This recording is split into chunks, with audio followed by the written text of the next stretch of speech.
오늘은 2022년 11월 13일 주일입니다. 오늘 말씀은 느헤미야서 13장 말씀이고 오늘 말씀 제목은 나를 기억해 주십시오입니다. 이전 12장 말씀에서 이스라엘 백성들은 성벽을 완공했습니다.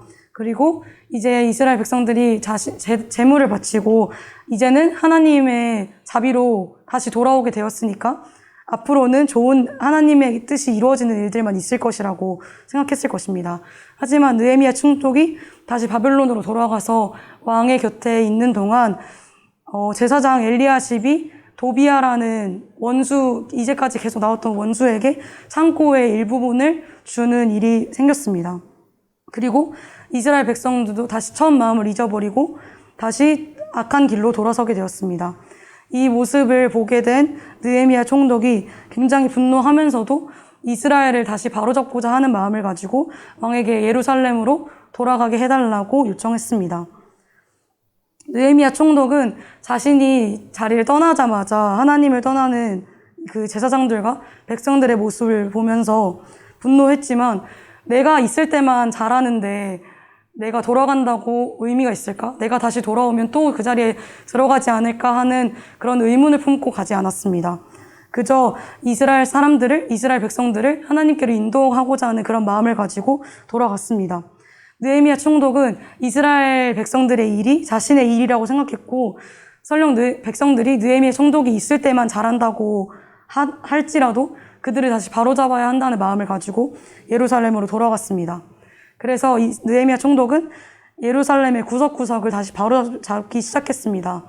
이스라엘 백성들도 처음부터 그렇게 안식일에 일을 하고 악한 일을 하진 않았을 것입니다.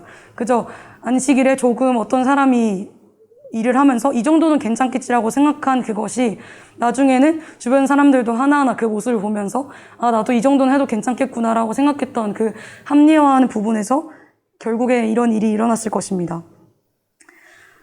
그래서 이 느헤미야 총독은 이들이 한 행동에 대해서 심지어 이방인들과 결혼한 사람들에 대해서는 머리털까지 뽑으면서 굉장히 엄하게 꾸짖습니다. 그것만이 자신들을 살려주신 하나님을 기억하고 다시 하나님께 돌아가는 방법이었기 때문에 느헤미야 총독은 그런 일을 하는 것을 주저하지 않았습니다. 그러면서 하나님께 자신을 기억해달라고 기도를 드렸습니다. 우리도 하나님께 이런 고백을 드릴 수 있어야 합니다. 누가 봐도 이 느헤미야 총독이 이스라엘 백성들에게 정말 말도 안 되는 사랑을 보여주었습니다. 그런데 느헤미야 총독은 하나님께서 먼저 이 이스라엘 백성을 다시 예루살렘으로 돌아갈 수 있게 하셨고 하나님께서 먼저 그 성벽을 세우게 하셨고 그런 말도 안 되는 사랑을 먼저 보여주셨기 때문에 당연히 그렇게 할 수밖에 없었던 것입니다.